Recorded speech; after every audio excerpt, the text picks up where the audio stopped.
Dice, yeah, ay, ay.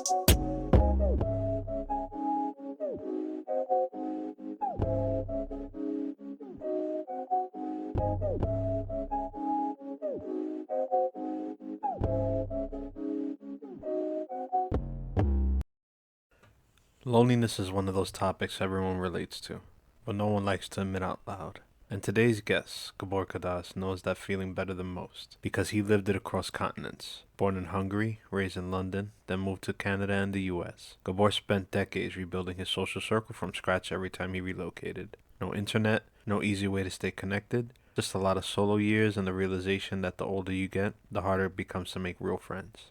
But instead of settling into isolation, Gabor teamed up with a friend and co founded something new, the Friending app. Not a dating app, not another social feed, but a tool built for one simple goal, helping people meet actual friends in real life. No endless chatting, no bots, no filters, just verified humans, shared interests, and the nudge to finally get out of the house.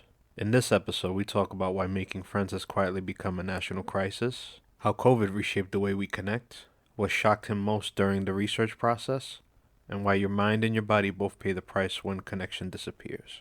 But we also talk about hope, why friendship still matters, why adults need play and community, and why a simple yes to meeting someone for coffee can change more in your life than you think. If you've been feeling disconnected, curious, or tired of social apps that don't actually make you more social, this episode is absolutely for you. This is the FYI Am Damaged podcast. Meet Logan, the strong minded little elephant who learns that bravery isn't about being fearless, it's about believing in yourself even when you're scared. In this beautifully illustrated story, friends follow Logan through a colorful jungle as he learns to calm his worries, take deep breaths, and remind himself, I am strong, I am safe, I can do this. It's a story that helps kids, and maybe a few grown ups too, find courage, mindfulness, and strength in their hearts. Logan, the strong minded little elephant, by me, Oscar Luna. Available now at all major retailers and my publisher's bookstore, Milton and Hugo. Because it's up to every parent to show that their child deserves to know that strength starts from within. Thank you for joining me, Gabor Kadas. My first question would be, you've lived across countries and cultures before the founding of the Friending app. How did your own experience of solitude and relocation shape the way you see loneliness today? Yes, first of all, thank you for having me. It's a very interesting question. I lived in two continents in several countries. I was born in Central Europe, in Hungary.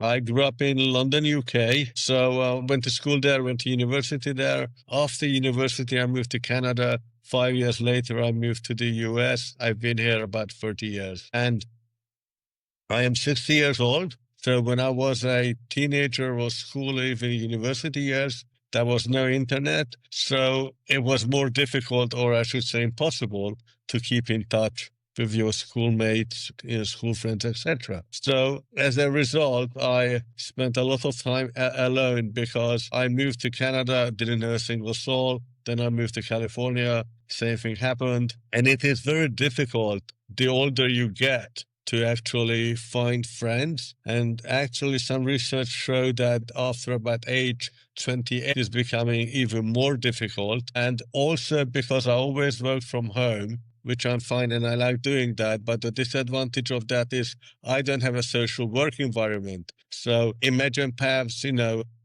30 years ago when there was no internet, it was very difficult to meet. And I have a friend who was the co-founder of Friending, Jolt. He is the actual CTO, and he was the one who started this. And he brought this up, and hey, I am doing this Friending app, and it sort of triggered something in me because I am one of those, according to research, 60 million people in the US who would say that he or she is lonely. So when my friend Jolt suggested that, hey, this is what we're doing, I jumped on the opportunity to partner with him because, hey, it may solve my problem and I'm hoping to solve 60 million other people's problem as well. So I'm very happy that I'm involved and we're trying to act in a socially responsible manner. Yeah, you aim pretty low with 60 million. That's awesome.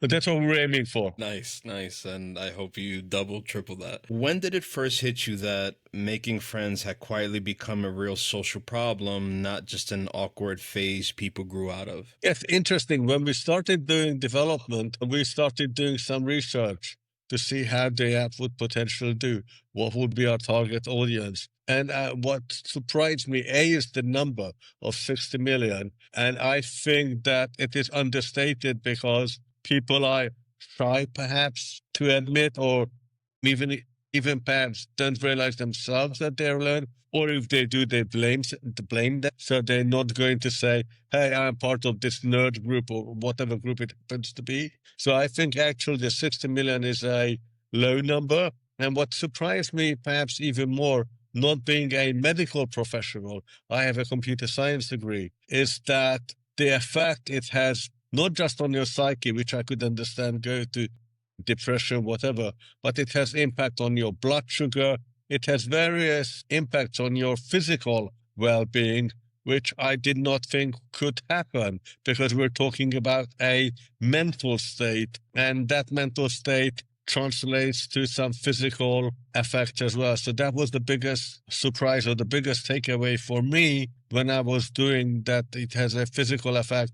And of course, the number itself, I did not expect it to be even stated as 60 million. So these two, I would say, urged me to continue what we're doing. And we're in the process of trying to seek VC funding. We're okay to finish the app. What we don't have funds for is to market it the way we would like to, but that's another issue as we come up with, I'm hoping, ingenious ways to market the app in lieu of having funds to do that. But the biggest takeaway, as I said, to answer your question, is the fact that so many people are affected. Yeah, and getting older and being more connected to, mind, body, and soul.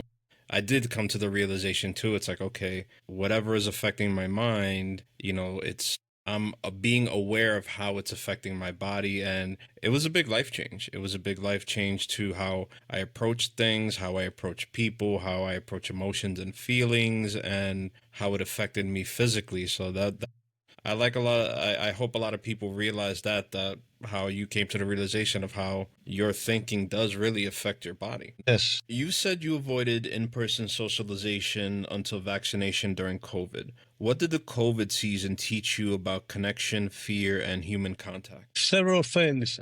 Maybe 5 years after COVID, it still has an effect, not in the same way as the virus had, meaning people don't die from it, but it has a tremendous effect.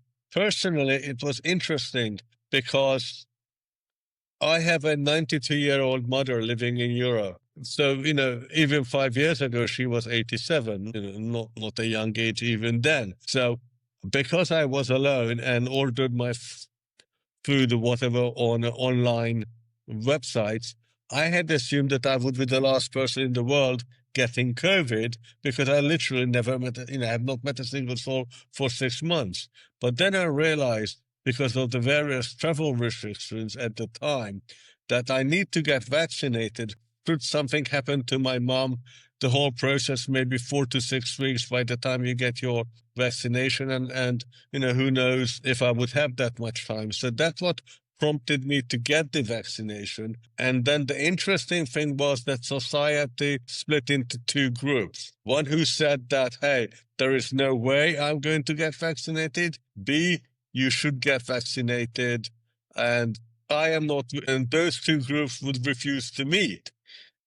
So that was, to me, the biggest effect. Society viewed a friend or a family member simply because he or she thought differently regarding the COVID vaccine. I had concerns, and I'm not a medical person, so I don't know if they're valid or not, but I'm a layperson. So if you think of a whatever vaccine may take 10 years to come to market once you think you found the cure. So I'm not talking about the research stage. I'm talking, yes, this is it. Let's get market approval in FDA and whatever. So my question is that I have some concern that how safe the vaccine is or was, although I'm vaccinated.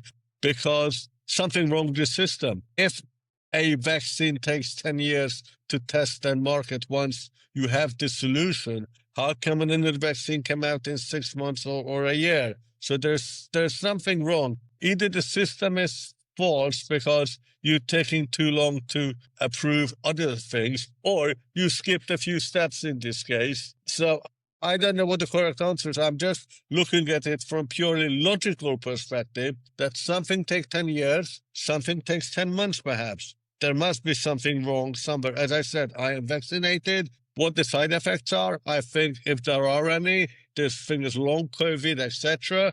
I don't know. I'm the wrong person. I'm just sort of thinking out loud in that respect. I had COVID, despite the fact that I was vaccinated, was not really an issue. But the effect on the social side is still lingering around. There are several reasons for that. I think corporations realize that, hey, we could have people working remotely or hybrid. That saves us on office rent, perhaps, and whatever else, it costs to have somebody come in the office, phone bills, perhaps electricity, amenities, all that. So I think that companies realize that maybe they have not lost anything in productivity. So let's have him or her stay at home and maybe have departments or group come in hybrid all at the same time, which is great. As I said, I always work from home, but I was psychologically prepared to do that. But if Joe Average worked in an office environment for the past 20 years, he may view the fact that I'm working from home differently than I. He may have housing issues, technical issues, family issues, and whatever else issues. And certainly one of the whatever else issues is, hey, I'm not meeting anybody. I used to have coffee with so-and-so co-worker. Now we can go to lunch, or it's more difficult to arrange. We may go to lunch, but certainly more difficult to have coffee when you can chat 10 minutes in the office kitchen.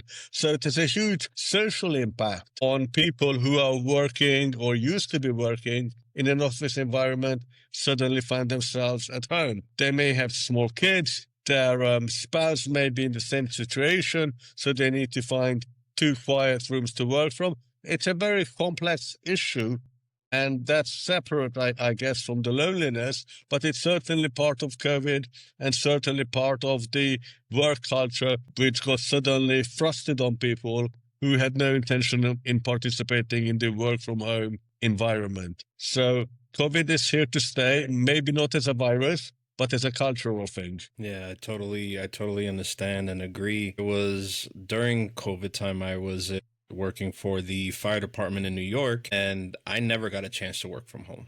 My wife did, and she was with 2 young kids. We just moved into the house right before COVID, had a child, and it is an understatement to say that she was stressed to have 2 young children while they were remotely learning, having a newborn. And then I'm leaving the house at about 6 a.m., getting home at 5, doing what I can in a, supportive first responder role, but as a civilian, because I do IT. And it was something that I honestly, I wish we didn't have to go through.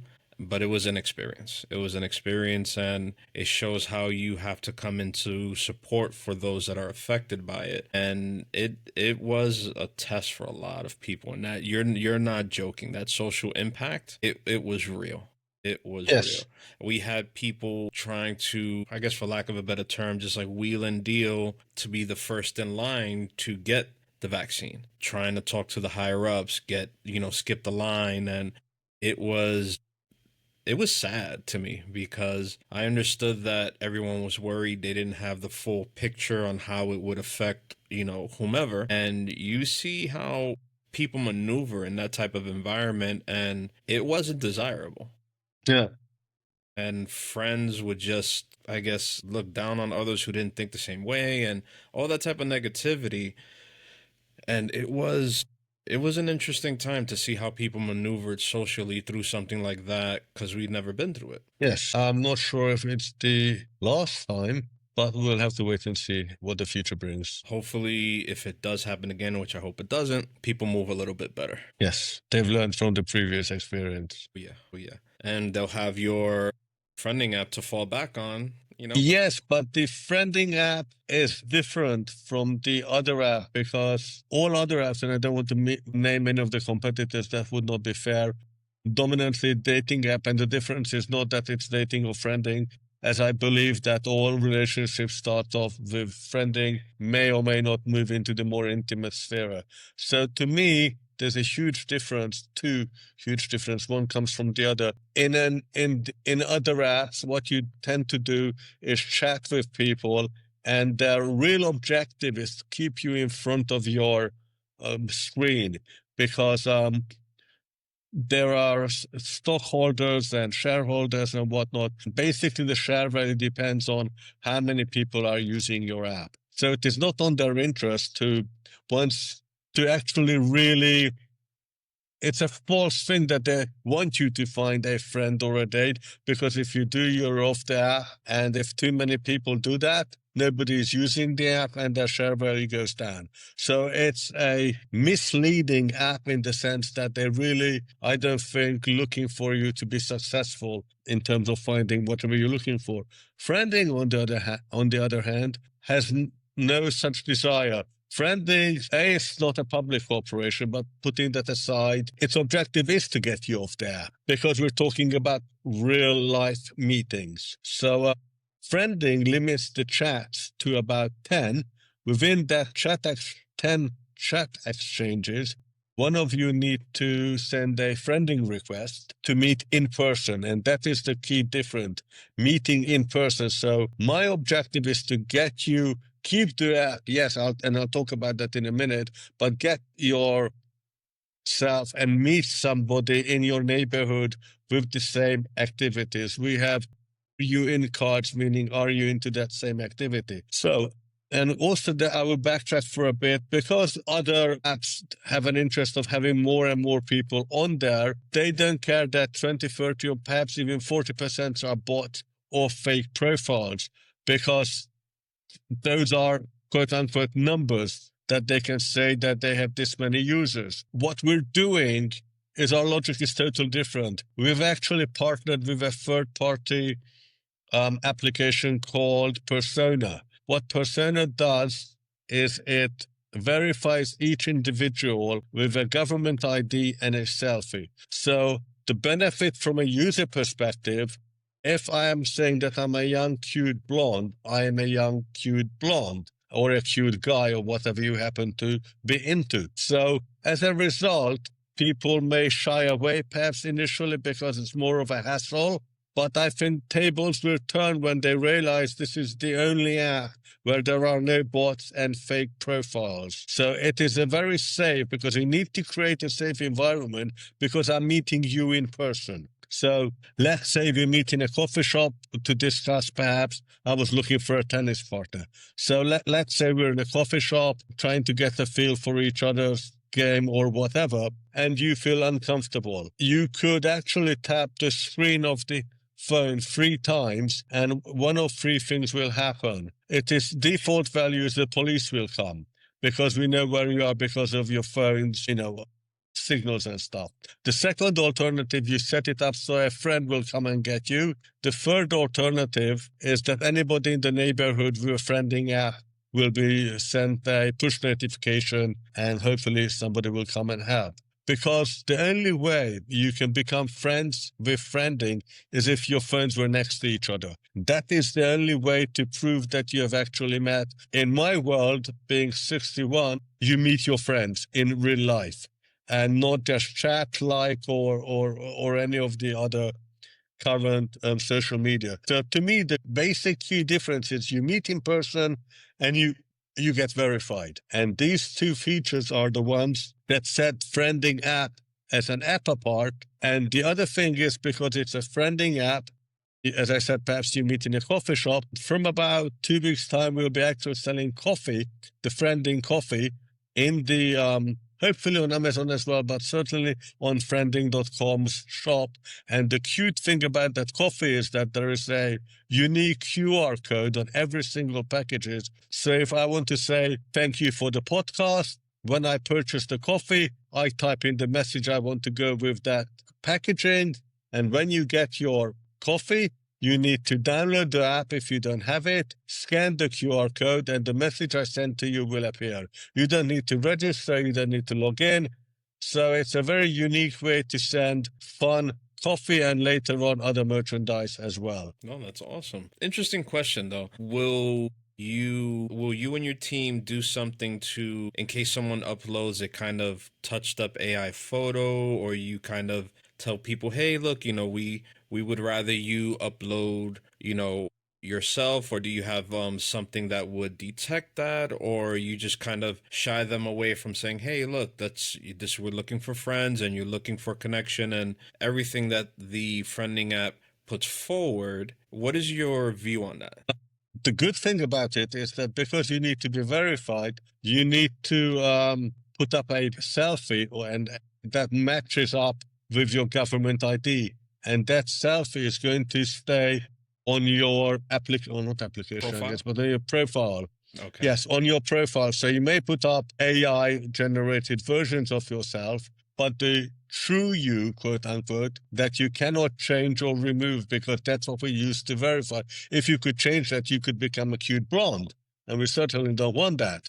So, you may put up another picture of a cute blonde, and you may say, that's me. It's going to be slightly suspicious. So cut down on moderation, cut down on disappointment, because I believe that you may have not met your potential other half on whatever dating app you were using, but you built a connection from exchanging chats and whatnot. So you have an imaginary something in your mind that he or she looks this way, and to find that it's a bot or to find that it's a person totally different, you're actually, I think, psychologically affected, even though you have not met and not, but you are affected because you get a picture in your mind what to expect. So to answer your question, moderation is limited to somewhat, because the very first picture that I will see of you is the one that you use to verify yourself with government ID. Now, I don't get that data, so it's not me trying to get your ID. Persona, a well-respected company in the verification market, gets that data, and we get back that's approved or not. Think of it as swiping your credit card in whatever supermarket you happen to be. The supermarket doesn't store your data or whatever. They get a code back that the purchase is approved. Same thing. We get a code back that, yes, this is you. Awesome. So thank you for the there's clarity. no danger of that. And I think you cannot really cheat the system, or at least I hope you can't. Thank you very much for the clarity on that. Recent research suggests tens of millions of American adults are lonely with huge mental and physical health costs. What numbers or findings most shocked you as you were validating the friending app? As I said, the number of 60 million certainly was a shock to me, and it's huge enough by itself. But I think the real number is at least 25% more, because people are not going to admit. They may not realize, as I said, they may blame themselves, etc. So it is a huge problem, and I think government is wasting resources on other stuff rather than to try to deal with it. Because by looking at you, you don't look ill or sick or whatever, but you may have huge issues, and society as a whole is ignoring that. And so I don't think this will become any less, because people use technology in a way that is the most convenient, not necessarily the best in terms of long-term health. Because yes, I'm using technology to talk to you. I would be using technology potentially to find a tennis partner. But then I will use the benefit of the technology, meaning my tennis partner, to play tennis outside. And yes, I would like you to keep the app, because you may be interested in some other activities. Think of it like any hotel booking app that you have. You don't stay in a hotel, every week.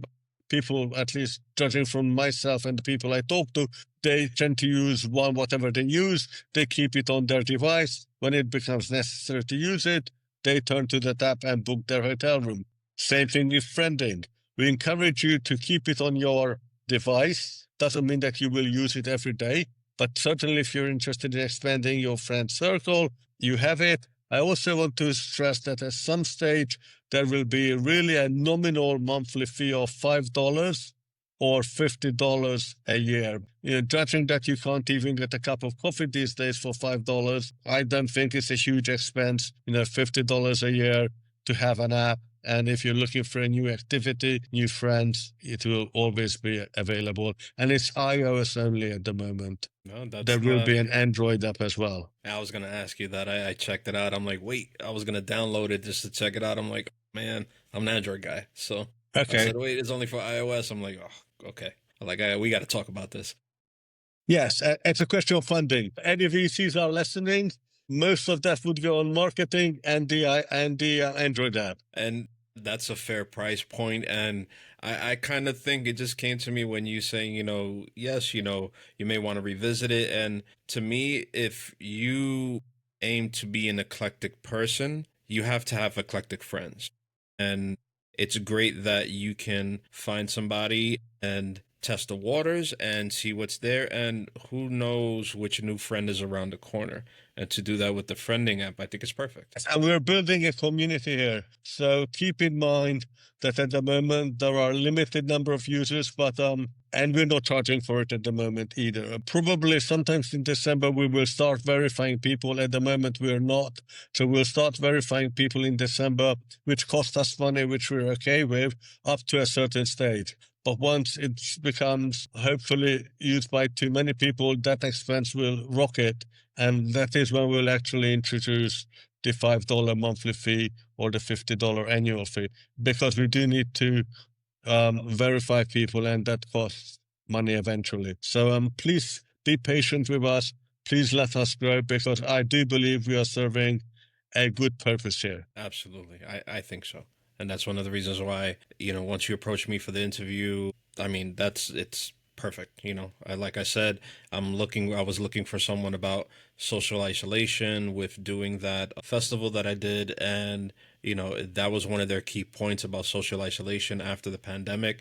And I'm like, oh, this just like landed on my lap, so it's perfect. Most social apps are built around entertainment, dating, or followers. What design decisions did you not want to replicate when you and your group started the friending app? Definitely, one of the biggest issues is the continuous chat. And we have debated it, and we at the moment have it as 10, which may be too little, too much. I have no idea. But I do have an email address, which is podcast@friending.com. So I will be interested in your listeners' feedback, how they find the 10 limit. And then you send a friending request, which is valid for 30 days. If you don't happen to meet, then that friending request expires, but you can always send another one. And by happen to meet, your phones are next to each other, so we know you have met, and that's when you become friends. That is why we don't have likes or any other social media positive feedback in that respect, because we're not interested in collecting clicks. There are other apps that you can have 1,000 of friends you've never met in your life. This is designed for friends that you actually do know and meet. And because of that, we actually limit the area that you can see people to 50 miles. Again, I would be interested in your listeners' feedback. My assumption is that you would not go more than 50 miles or maybe halfway, 25 miles to meet somebody on a regular basis. So we have it set that you could only see individuals within a 50-mile radius of where you are. One of your rules is that friendship only counts after meeting in person with phones next to each other. Why was it important to hard code in-person contact into the product? Is there more to what you've already explained with like the meeting and everything? Yes, and I think otherwise it would become a chatting application. And we don't want to do a chat app. There are millions of chat apps. We want you, the core value for us is for you to meet in person. And there's no other way I can verify that you've actually met. And for the people who like to find a way around things, you actually have the QR code which matches up, but the QR code expires, so you can't take a picture remotely of my QR code. It will not work. Will you built in anything to if those who really are interested in breaking the app in such a way, meaning what if they use VPN or things of that nature? I don't think we have done anything with VPN, but my question is, why would you want to put yourself in New York? I can go into that actually. In the future version or in the envisioned versions of the friending app, now that you brought up VPN, um, we have an upgraded membership and several things, but one of the differences that let's say I plan to go to New York. I'm in North Carolina, in a bit far away from you, or to London or wherever. And basically I can say I'm looking for a friend who is in New York, let's say for the sake of argument, who would like to take me around, or I'm looking for somebody who's also a tourist in New York and let us discover it together. So the presumption is that if you have money to travel to New York, you can pay a bit more. Also, I don't think this is so much in the States, but certainly in some European countries, people are getting annoyed with Airbnb because of the partying and whatever. So there are capitals and there are districts within capitals that actually ban Airbnb. And our workaround to that is you could say, well, I'm going to London and I'm looking for a friend where I can stay. And then what happens is that you discuss that arrangement offline. We don't get involved in the payment. We don't verify the locale. All we benefit from is a higher monthly subscription fee. So, but we don't get involved in the quote unquote rental, or that's done between yourselves. But the good thing is both members are verified. So at least, you know who you're going after should something be different. But from our perspective, we just thought of a solution that would increase our monthly revenue and help have people in Europe who suffered because of the restrictive Airbnb. Yeah, that catfishing and the bots are like a huge problem that they just try and pull people in to spend money or scam them and things like that. So I think those things you're putting in place and refining them, I think they're commendable because that does, I believe, offer a safe space and sort of gets people curious to be like, let me check this out, and not retaining the data and just getting the verification from the other company. I think that's very commendable. We're trying to be socially responsible. And I think if a lot of people thought that way, issues today in society would be far less. But I cannot speak for other people. Gotcha. Now, with the sign up so far, what do you think this reveals between the men and women about how different genders experience and respond to loneliness? Interesting, because our research showed that for whatever reason, women tend to be lonelier than men. And that was on the research. We took it for granted. We don't have a huge number of sign-up. I don't want to mislead anybody, but we do have more women than men. And being a male person, I have this logic that wherever there are females, male people sort of use as a magnet sort of show up. But yes, the research confirms our limited data that women are more lonely, maybe because of the type of work they did, being secretaries or office people who are more able to work at home. As you said yourself, you couldn't work at home if you're working in a factory. Typically, I don't want to sound biased, in my assumption, it's still more of a male thing than a female thing, but do correct me if I'm wrong. So that is why I think more female got affected by the remote COVID work than men. At least that's my feeling. And also I think perhaps they're less shy to admit they're alone because it's not a macho thing to admit to, hey, I am lonely, I am alone, please help. Guy doesn't say that. Yeah, and that's something that we really have to break and tell guys is like, okay, you got your core group, and if you have the bandwidth to make more friends, like, look, you have a platform to do that. It's, the networking aspect, the friend aspect, and you never know who you're going to meet that may enhance your journey in life.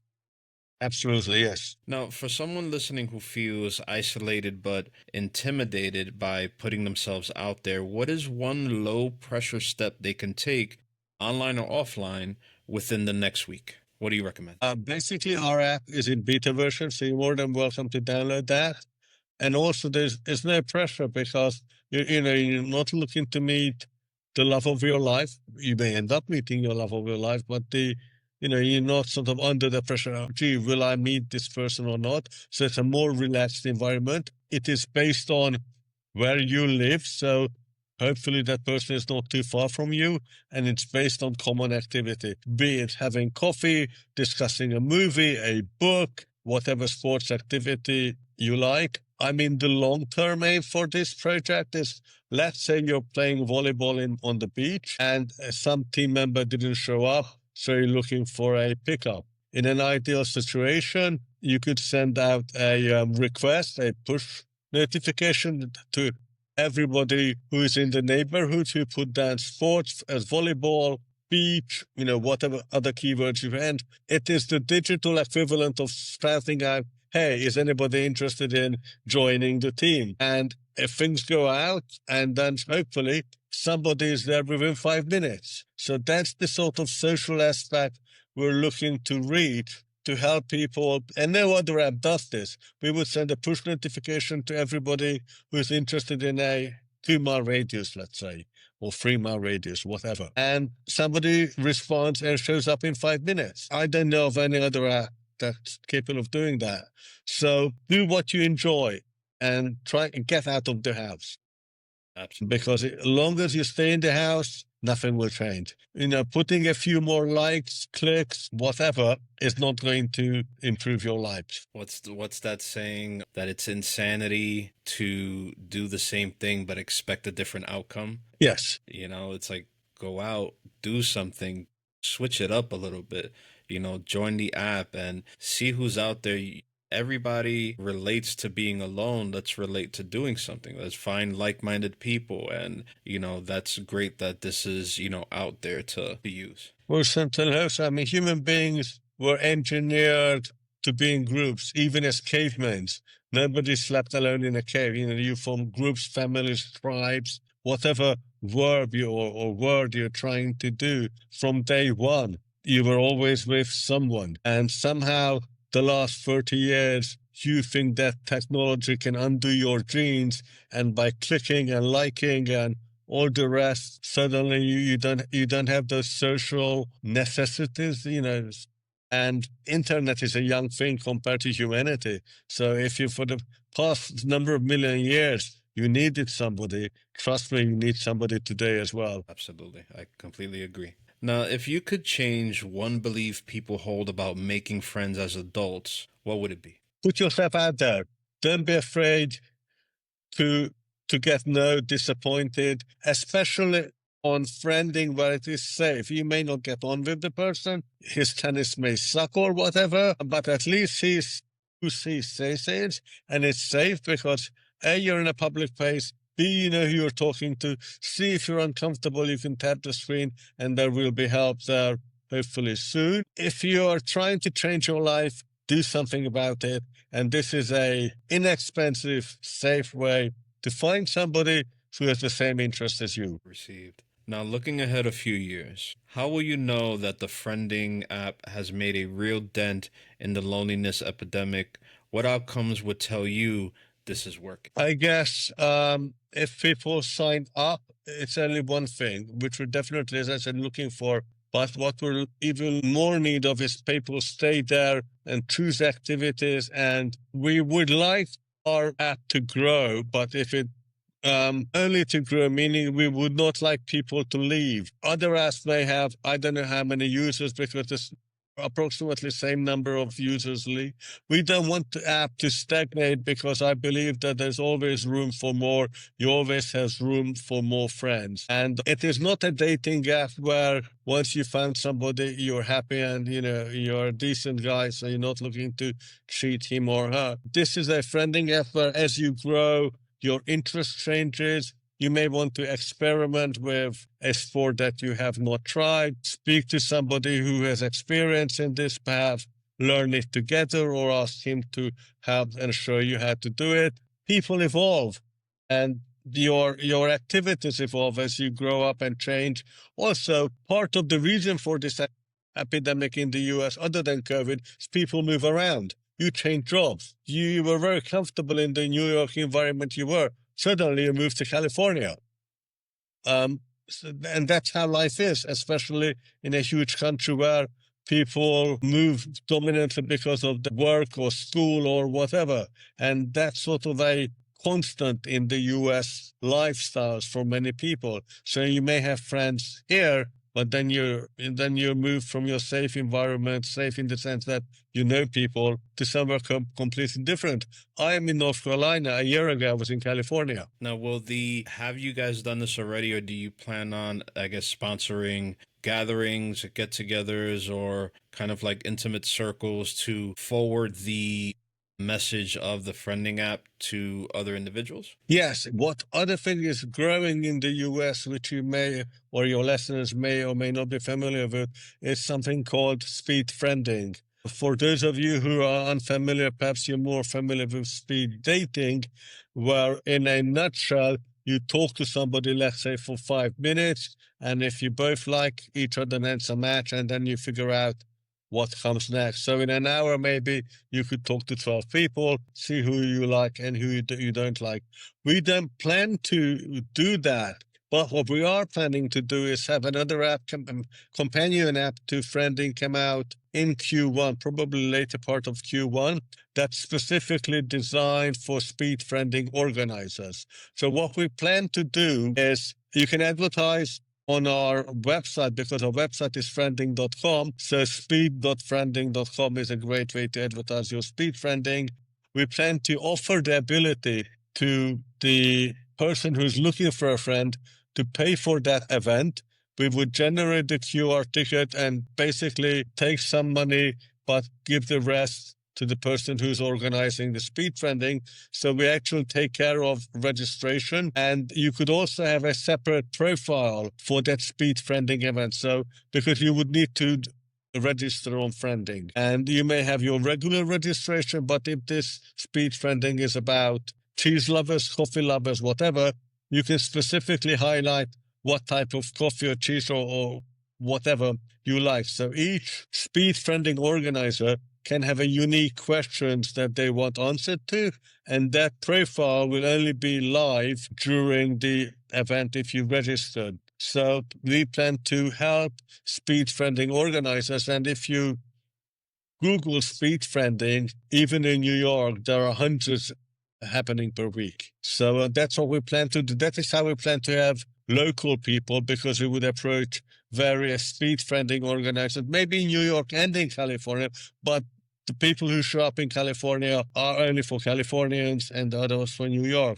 So that's one of the things we plan to find local groups who are interested in a specific area using the speed friending organizers. Awesome. Great. Now, Gabor, you've been great. Where can listeners learn more about the app, and what do you want them to do after this episode if they resonate with your mission? It's friending.com. It's very easy to remember, but it's a friending app. So it's on friending.com. You can always ask questions on podcasts@friending.com.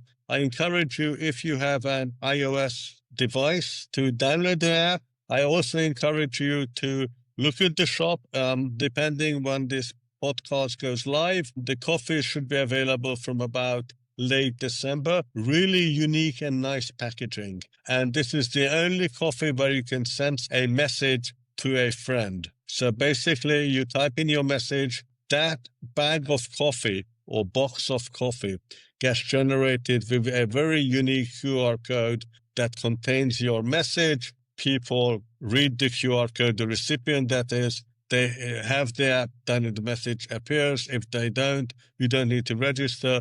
You just need to have it, and then you can read the message. So friending.com is the app, or it's the website, and the app can be downloaded from the App Store, and it's called Friending. Thank you, Gabor. Thank you for your time. Thank you for sharing your mission with us. And I don't even want to say good luck to you and your mission, but can't wait to see how much it grows. And I can't wait to see this as another pillar, a good pillar of the social apps that are there to do good. Thank you for having me, and thank you for listeners for taking the time to listen to the podcast. Thank you as well.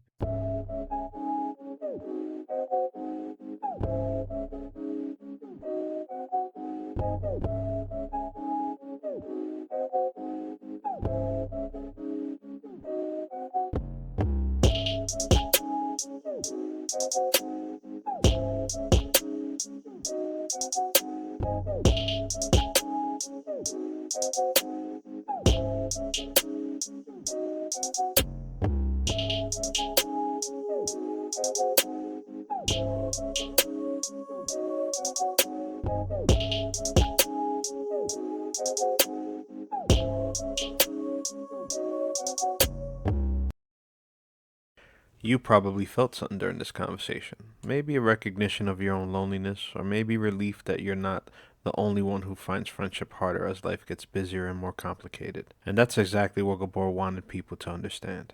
Loneliness isn't a personal failure, it's a human experience, one we were never meant to navigate alone.